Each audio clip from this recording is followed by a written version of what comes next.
እንደምን ዋላችሁ ተመልካቾች ከዜና ኢትዮጵያ የሰዓቱን የቢዝነስ ዘገባዎች ይዘን ቀርበናል። ሁናቸው ታየነኝ። የኢትዮጵያ ኢንዱስትሪዎች በዲጂታል ቴክኖሎጂ አለመደገፋቸው የኢትዮጵያ ምርቶች ዓለም አቀፍ ተወዳዳሪነታቸው ላይ እክል መሆኑ ተገለጸ። አራተኛውን የኢንዱስትሪ አብዮት ከአምራች ኢንዱስትሪው ጋር እንዴት እናቀናጀው በሚል ሐሳብ በአዲስ አበባ ኮንቬንሽን ማዕከል ውይይት ተካሂዷል።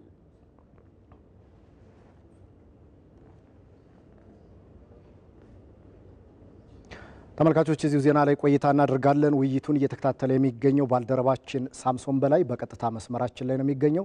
ሳምሶን እንዴት ዋልክ? የኢትዮጵያ አምራች ኢንዱስትሪ ዘርፍ አሉባቸው የተባሉ ዋና ዋና ችግሮች ምንድናቸው? ከዚሁ ከችግሮቹን በመነሳት እንደ መፍትሄ የተቀመጡ በተለይም ችግሮችን ለመፍታት የተወሰዱ አማራጮችስ ምንድናቸው? በውይይቱ የተነሱ ሀሳቦችን አጠር አድርገህ ለተመልካቾቻችን ብታደርስልን።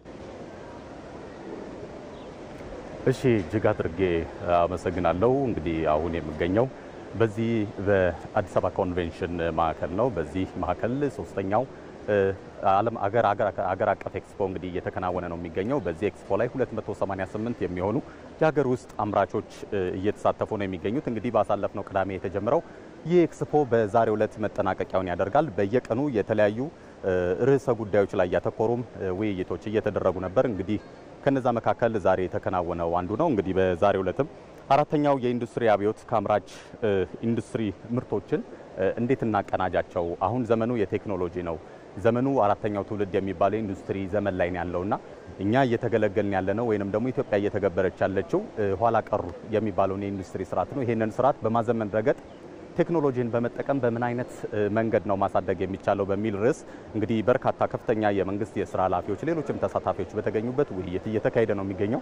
እንግዲህ በዚህ መድረክ ላይ በዋነኝነት የተነሱት ሶስት ነጥቦች ናቸው ያሉባቸው የኢትዮጵያ ኢንዱስትሪ ያሉባቸው ችግሮች የተባሉት ሶስት ዋና ዋና ነጥቦች ምንድናቸው? የክህሎት ክፍተት እንዳለ ተገልጿል። በባለሙያዎቻችን አካባቢ በሰራተኞቻችን አካባቢ ከፍተኛ የሆነ የክህሎት ክፍተት አለ ዘመናዊ ቴክኖሎጂን ከመጠቀም አንጻር ተብሏል።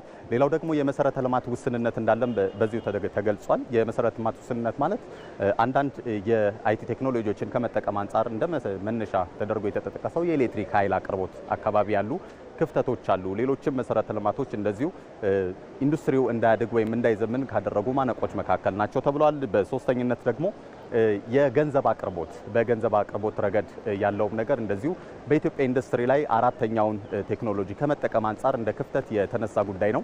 እንግዲህ እነዚህን ችግሮች ከመፍታት አንጻር ምን አይነት እርምጃዎች እየተወሰዱ ነበር፣ ወደፊትስ ምን መወሰድ አለባቸው በሚለው ርዕሰ ጉዳይ ዙሪያ ደግሞ እነዚህን ችግሮች ከመፍታት አንጻር እንግዲህ ተቋማት የመንግስት ተቋማት የሚመለከታቸው ማለት ነው ከ8 የተለያዩ ዩኒቨርሲቲዎች ጋር በመተባበር የሰው ኃይልን በማብቃት ረገድ ይሄ የአቅም ግንባታ ስራን በስፋት እየተሰራ እንደሆነ ነው እየገለጹ ያሉት። ከዛ ባለፈም እንግዲህ መሰረተ ልማቶችን ከማሟላት አንጻር የኤሌክትሪክ አቅርቦትን ከማስፋት አንጻርም እንደዚሁ በኢትዮጵያ ኤሌክትሪክ ኃይል እና በኢትዮጵያ ኤሌክትሪክ አገልግሎት እየተሰሩ ያሉ በጣም ሰፊ ስራዎች መኖራቸው ተገልጿል። ከዛ ባሻገር ደግሞ በኢኖቬሽንና ቴክኖሎጂም እንደዚሁ እየተሰሩ ያሉ በርካታ ስራዎች መኖራቸው ተገልጿል። ወደፊትስ ምን መደረግ አለባቸው በሚል ደግሞ በተነሱ ሀሳቦች ላይ ወደፊት ቴክኖሎጂን ከማዘመን አንጻር ወይንም ደግሞ አሰራራችንን በቴክኖሎጂ ከማድረግ አንጻር ማድረግ የሚገባው ወጣቶችን በማብቃት የተማሩ የሰው ኃይሎችን በስፋት ወደዚህ እንዲገቡ በማድረግ ወደ ዘርፉ ከዛም ባለፈ ደግሞ በተለያዩ አካባቢዎች ላይ በተለያየ ጊዜ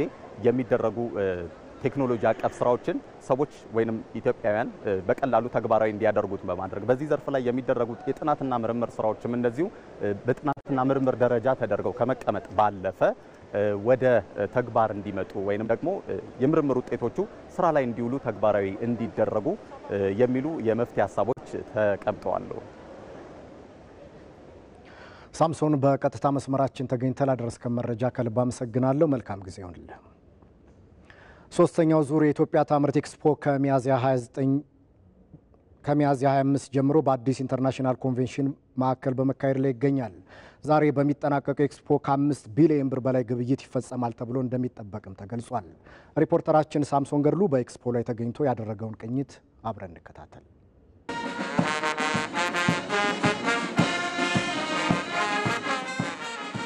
በኢንዱስትሪ ሚኒስቴር አዘጋጅነት የሚደረገው የኢትዮጵያ ታምርት ኤክስፖ በዚህ በአዲስ ኢንተርናሽናል ኮንቬንሽን ሴንተር እየተደረገ ይገኛል።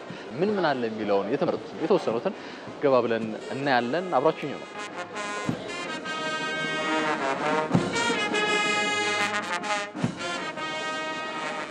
ሰላም ነው። ሁሉ ሰላም ሁሉ ሰላም። ልታወቅ እሸት እባላለሁ። የአንበሳ ኤሊቴክስ ቴክኒካል ቴክስታይል ፋክተሪ ፕሮዳክሽን ማኔጀር ነኝ። አሁን እነዚህ ምርቶች እየሸጣችሁ ነው ወደ ገበያ እያወጣችሁ ነው?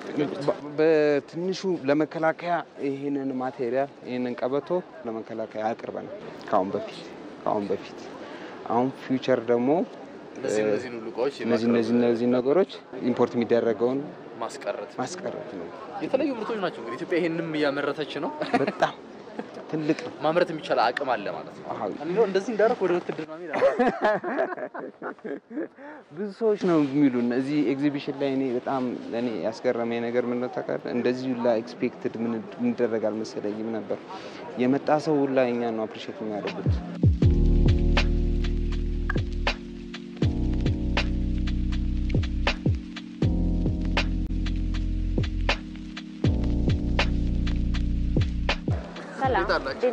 ሰላም ነው።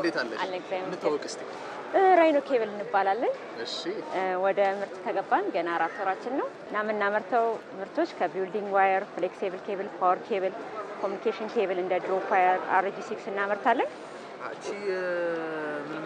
ይሄ ለዲሽ ገመድ ምንላት ናት። እሷ በጣም ጥሩ ተቀባይነት አለው። ኢንተርናሽናልና ሎካል ስታንዳርዶችን እንዲሁም ለኢንቫይሮንመንት በጣም ኬር እናደርጋለን። ኢንቫይሮንመንታል አስፔክቱንም ኮንሲደር እናደርጋለንና ይሄ ደግሞ እኛ እንደ አላማም እንደ ሚሽንም እንደ ራዕይ የመጣ ነው። ከስተመሮቻችን ወይ ማህበረሰቦቻችን ጥራትን፣ ደህንነትን፣ ኳሊቲን ለረጅም ጊዜ መገልገል ያው የኛ ሲያስቡ ስለሆነ ለመጠቀም ስለሆነ እንደ ሀገርም ትልቅ ኮንትሪቢዩት ይኖራናል ብለን እናስባለን። በሀገራችን ምርት እንኩራ። ኢትዮጵያ ደጋግማ ታምርት። የኢትዮጵያ ታምርት ኤክስፖ እንግዲህ ቅድም ለማሳየት እንደሞከርኩት እንግዲህ በይዘትም በአይነትም ከጥሬ ዕቃ ጀምሮ ደግሞ ያለቀለትን ምርት ሁሉ የሚያቀርቡ የኢትዮጵያ ካምፓኒዎች ወይ ኩባንያዎች እዚህ ተገኝተዋል። ከኔ ጋር የነበረን ቆይታ ይመስል ነበረ። ቻው። ከዚሁ ሶስተኛው ዙር የኢትዮጵያ ታምርት ኤክስፖ ጉዳይ አልወጣንም። ንቅናቄው ባለፉት 2 ዓመታት የአምራች ኢንዱስትሪውን ችግሮች በማቃለል ዘርፉን በእጅጉ እንዳነቃቀው ይገለጻል።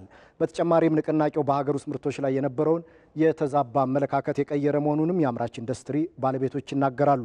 በመቶ ሺዎች የሚገመቱ ጎብኚዎችም እየጎበኙት ባለው ሶስተኛው ዙር የኢትዮጵያ ታምርት ኤክስፖ ላይ የተሳተፉ አምራቾችም በብዙ መልኩ ተጠቃሚ መሆናቸውን ተናግረዋል። ከስፍራው ያሰባሰብናቸው አስተያየቶችን ደግሞ አብረን እንከታተል።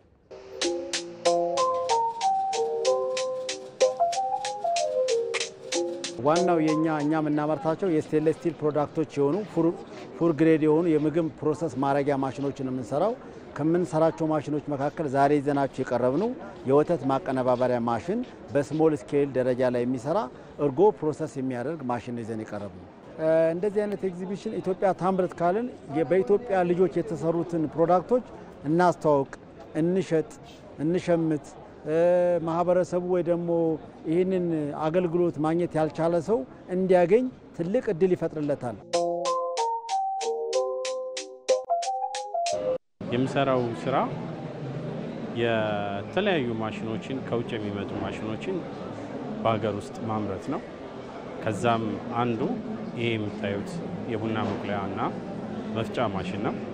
በተጨማሪም ሌሎች ማሽኖችን አመርታለሁ። ገበያ ትስስርም አለው። ከዛም በተጨማሪ እዚህ የመጡት እንደኔ የሚሰሩ የተለያየ ማሽነሪ የሚሰሩ ድርጅቶች አሉ። ከነዛ ጋር ትስስር ለመፍጠር እኔም አላመርተውን ማቴሪያል እነሱ ጋር እንደሚመረት አይቻለሁ። አሁን ላይ ይዘን የቀረብናቸው ደግሞ የተለያዩ ዌስት የሚሆኑ የግብርና ምርቶችን ወደ ማዳበሪያነት የሚቀይሩ ዘመናዊ የማዳበሪያ አዘጋጀትን ጭምር ይዘን ቀርበናል። እንዲህ አይነት ዝግጅቶችን መዘጋጀታቸው አንደኛ የቴክኖሎጂ የልምድ ልውውጥን እናደርጋለን። ሁለተኛ ደግሞ ራስን ካምፓኒያችን ከማስተዋወቅ አንጻርና የገበያ ትስስሮችን ከመፍጠር አንጻር ጠቀሜታዎች አሉ።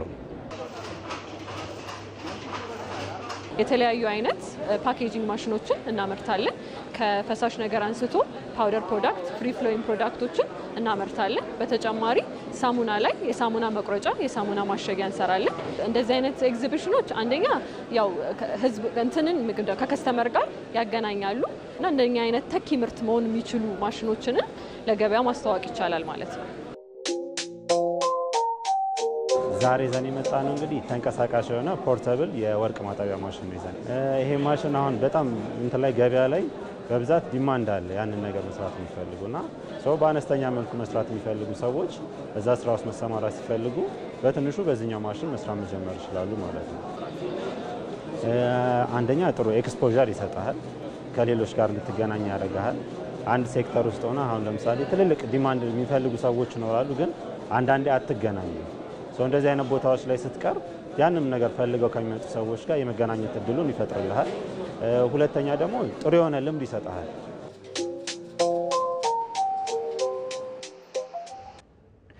በኢትዮጵያ ታምርት ንቅናቄ ተጨባጭ ለውጦች መመዝገባቸውን የኢንዱስትሪ ሚኒስቴር አማካሪዎች ገለጹ።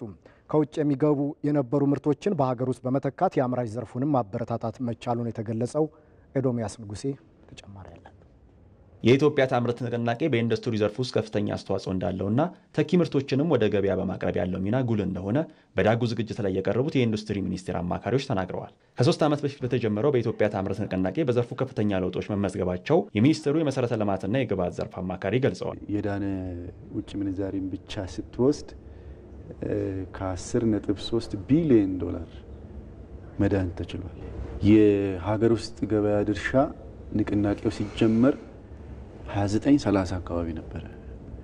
አሁን 41 ደርሷል። በዚህ 3 ዓመት ውስጥ እንግዲህ ማኑፋክቸሪንግ የሚፈጥር የስራ እድል ከ950 ሺህ ሰው ቋሚ የስራ እድል የፈጠረበት የሰው ኃይል የስራ ያገኘበት እድል ስላለ ይሄ በቀላሉ ልታይ የሚችል አይደለም። 4% አልፎ የማያውቅ የአመታዊ የማኑፋክቸሪንግ እድገት አሁን 10% አድጓል። በሀገር ውስጥ የተመረቱ ምርቶች ለሀገር ውስጥ ገበያ እንዲቀርቡ ከንቅናቄው በኋላ የተዘጋጀው ፖሊሲ ምቹ ሁኔታ መፍጠሩ ተነግሯል። ምርቶችም ወደ ውጭ ሀገር በመላክ የሀገር ውስጥ ገቢን ለማሳደግ ላኪዎች ምቹ ሁኔታ እንደተፈጠረላቸው ደግሞ ሌላኛው የሚኒስትሩ አማካሪ ያነሳሉ። ተኪ ምርቱም እንደ ኤክስፖርቱ እኩል ትኩረትና ድርሻ እንዲኖሩ የማድረግ ስራዎችን ትኩረት አድርገን እንሰራለን።